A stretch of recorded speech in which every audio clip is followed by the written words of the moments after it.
a beautiful morning out here, guys, taking advantage of the last days of autumn just before winter clocks in. We are here with Steve and his beautiful 1971 Dodge Challenger. This car has got a lot of stories to tell and history too. It's packed with lots of different options and bells and whistles that you might want to know about.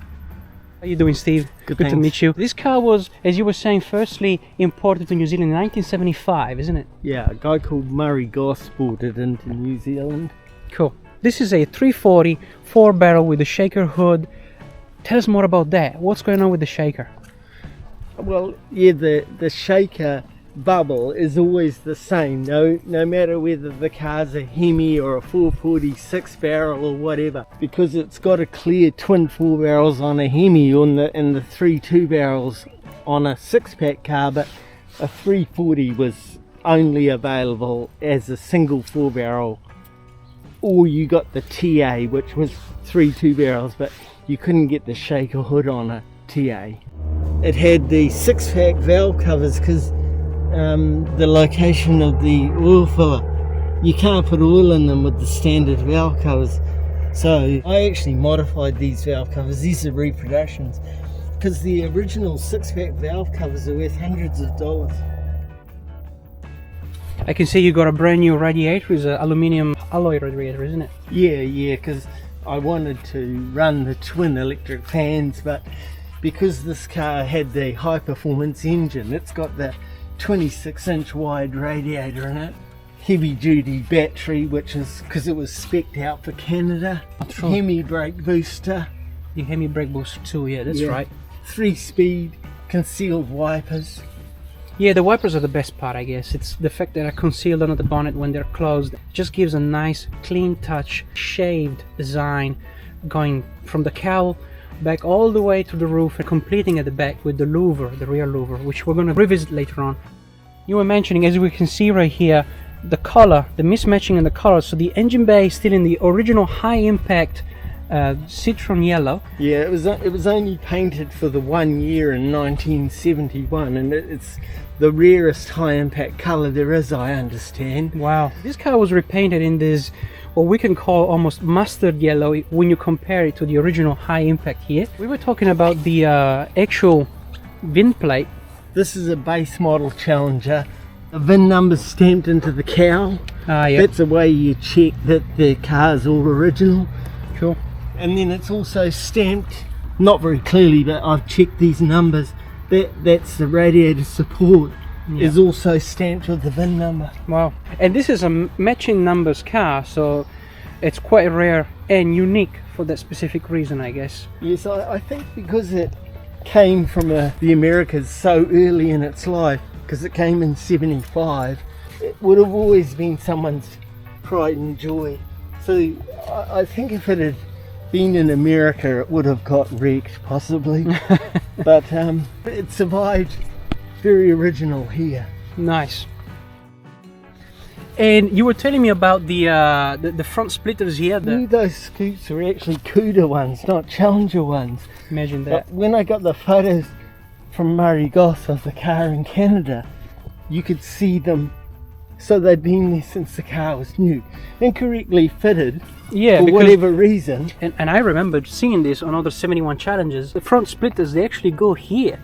Yes. And they were fitted by the dealers evidently, because they got stolen or smashed off and they put them on car transporters. The lower part of the front bumper is actually not drilled. It doesn't have any holes, so that means they were never installed from factory. No. Let's move to the back of the car now, reprising on the back shape and especially the rear louver. You were saying that this is a factory installed one, isn't it? I think the number A44, and you can see it's got these little pins here which allow you to flip the window up and clean it. Yeah, through the hinges. Yeah, and these are all, you can tell a factory original one because it'll have the threaded screws and they're held into the body.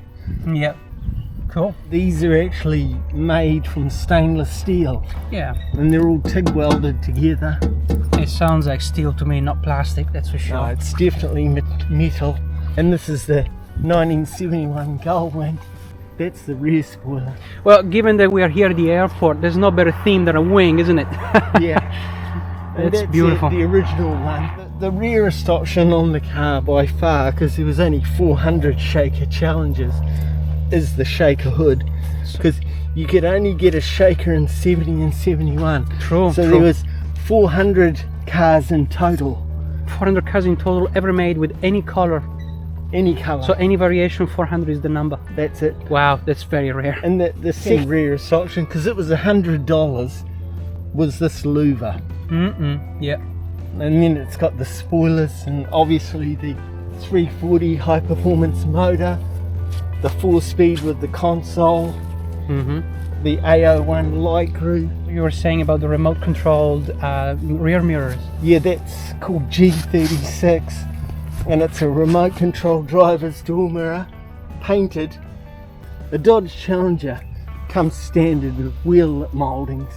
So the wheel mouldings were not standard on the Cuda, you were saying? That's right, yes. They were an option on a Cuda, but on the Challenger... Yeah, the Challenger was the upper hand tier market, whereas the Cuda was the more affordable one, the pony car.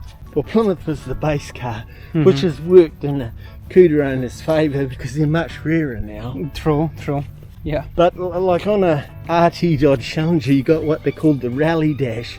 But if you option for a Cuda, you got the same dash as this one, unless you option for the upgraded gauge package. Nice. And talking about gauges, now that we venture into the interiors of the car, which by the way, they look stunning, we have reupholstered front bucket seats, original upholstered rear seats, original headliner with the very iconic dome light. Well, I added the RPM meter in where the clock would have normally been. Yeah. So this is called the standard dash, and the speedo only goes to 120 mile an hour. Only? Yeah, but because it's got the 3-speed wipers and the shaker hood came on it, you couldn't get air conditioning, so you'd only get a heater. And that carb air button down there is for opening the shaker. Oh, I didn't know that. And that's what it was. The shifter is actually a 70 item. The console is a 70 item. They're all leftover parts that Chrysler obviously had. And so are the seats and a few other things from the interior. They're actually 70 ones, which are far rarer than the 71, 72, 73, 74 stuff. And it's also got the pedal dress-up kit, the stainless steel trims around the pedals. Yeah. It's got a mountain of extras, this car, which even when I first bought it, I never realised really how rare it is. No, it is very rare actually with all these options. I particularly like the reverse light here on the dash. Factory fitted when the car got a 4-speed in it. And this car's got the factory fitted shoe grip rear axle with the 323 gears. Yep. When I bought it, it was 377, but it just didn't cruise like I wanted it to, so I swapped back to the original gears. And this says a lot about the state of the car. The trunk is actually immaculate too. It's all pretty original. It's never had trunk flaws, so it's not a rotten car, this one. Cool. Like the trunk floors are all original and in very good condition. It's got the factory jack, the factory spare wheel, which I kind of like all that stuff. Of course, especially the chrome details like that. That's beautiful. Yeah. This is actually part of the A01 light group. It's L25 trunk light. It's actually a mercury switch, so that when the mercury makes contact. Wow, that's something I didn't know. Yeah, because the cars had a factory high performance engine. All this is blacked out from the factory, and you can kind of see the original colour sort of under there. But that's where the factory masked it off and painted it black. Ah, yep. So on a high performance car, the tail panel's black and the front grille is black, because on an ordinary car the grille would be called argent and all this would be argent, and this up here would be all body colour. They wanted to differentiate they're high performance cars, so when you came up behind one of these things at the traffic lights, it was all blacked out at the back. It was probably not to be messed with. You were mentioning something about the fuel cap and the exhaust tips. Yeah, the fuel cap's an optional extra. It's called a flip top cap. The standard gas cap is just a flush fitted twist cap. The flip top cap, which I really like it. It's very cool. Looks great. It's very 70s, yeah. Yeah. And the exhaust tips, you were saying that 340 car would have had twin exhausts, but it didn't necessarily have the exhaust tips and the valance. It would have had turn down pipes. The standard valance doesn't have this cutout in it for the exhaust tips. Oh, yeah. So they put these exhaust tips on in the special valance panel. Nice. And the wheels are original, you were saying? Yeah, they're on the broadcast sheet. Wow, they look stunning for being 54 years old.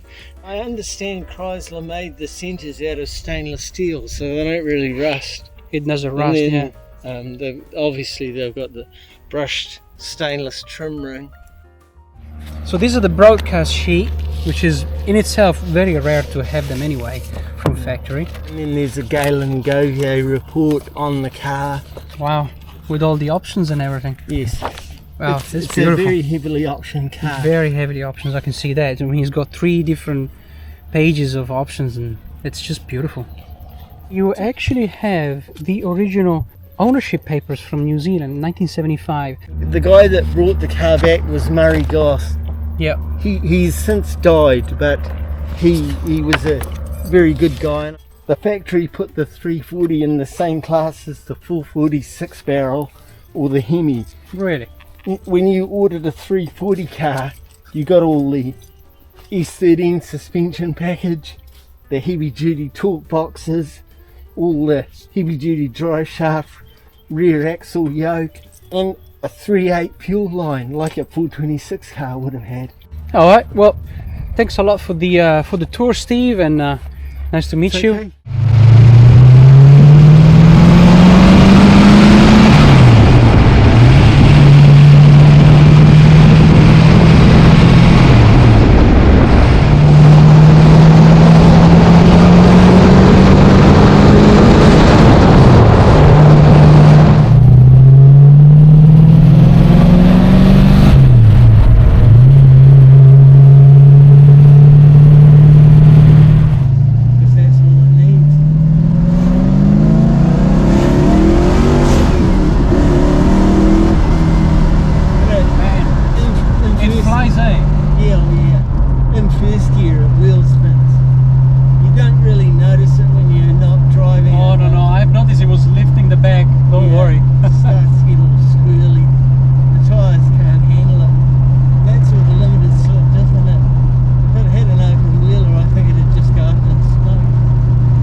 It's got a lot of juice, as you were saying.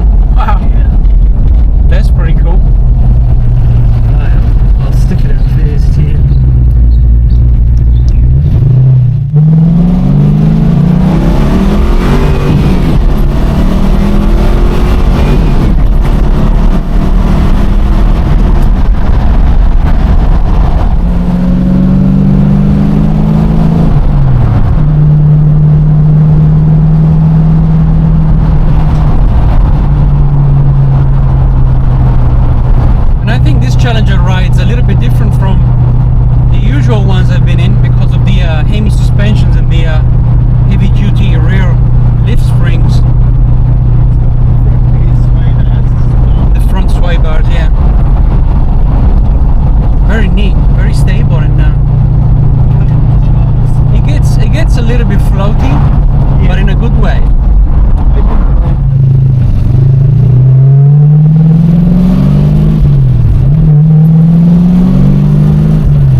car can get to 100 miles an hour quickly.